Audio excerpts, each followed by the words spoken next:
తిరుపతిలో పెట్రోల్ బంకుల్లో ఆకస్మిక తనిఖీలు చేపట్టారు. పలు బంకులను సందర్శించి అక్కడి నిర్వహణ, ఇంధన నాణ్యత, కొరతలపై జాయింట్ కలెక్టర్ గోవిందరావు ఆరా తీశారు. ప్రజలకు ఎలాంటి అసౌకర్యాలు కలగకుండా పెట్రోల్, డీజిల్ సరఫరా నిరంతరంగా పారదర్శకంగా జరగాలని సంబంధిత నిర్వాహకులకు ఆదేశించారు. ఇంధన సరఫరాలో నాణ్యత, కొరతలతో ఎలాంటి లోపాలు లేకుండా జాగ్రత్తలు తీసుకోవాలన్నారు. వినియోగదారుల హక్కులను కాపాడటం ప్రతి బంక్ యజమాని బాధ్యత అని స్పష్టం చేశారు.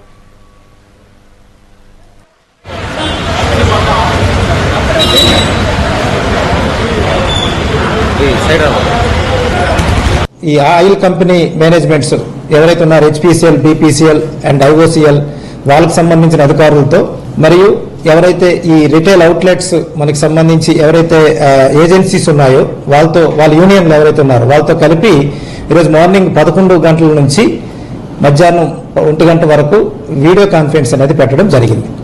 వీడియో కాన్ఫరెన్స్ లో కూడా వెరీ క్లియర్ ఇన్స్ట్రక్షన్స్ అనేవి ఇవ్వడం జరిగింది.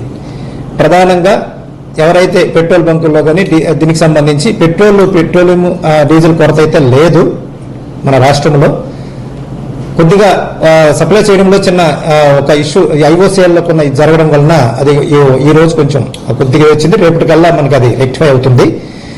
ఎటువంటి కొరత లేదు. మెయిన్ అబ్నార్మల్ సేల్స్ అనేవి కూడా పెరగడం వలన అంటే చాలా మంది ఎక్కడ కొరత వస్తుందనే ఉద్దేశంతో ప్రజలు, వినియోగదారులు ప్యానిక్ గురై పెట్రోల్ బంకుల వద్ద ఈ టిన్నులతో రావడం వలన కొంచెం అక్కడ ఇబ్బంది అవుతుంది. అందుకోసమని మనం ఏం ఇన్స్ట్రక్షన్స్ ఇచ్చున్నామంటే ప్రతి అవుట్లెట్స్ దగ్గర కూడా రెవెన్యూ డిపార్ట్మెంట్ నుంచి ఒక విఆర్ఓని, పోలీస్ డిపార్ట్మెంట్ నుంచి ఒక పోలీస్ కానిస్టేబుల్ని అంటే ఎస్పీ గారు కూడా పొద్దున్న ఈరోజు మనకి ఎప్పుడైతే వీసీ అయిందో వీసీ తర్వాత మేము తహసీల్దార్స్ మన జిల్లాలో ఉన్నటువంటి 36 మంది మండలాల తహసీల్దార్స్, 3 ఆర్డీఓస్, డిఎస్ఓ, సిఎస్డిటీలు మరియు మన కలెక్టర్ గారు, ఎస్పీ గారు కూడా ఇన్స్ట్రక్షన్స్ ఇవ్వడం, డిఎస్పీలతో ఇన్స్ట్రక్షన్స్ అనేవి ఇవ్వడం జరిగింది.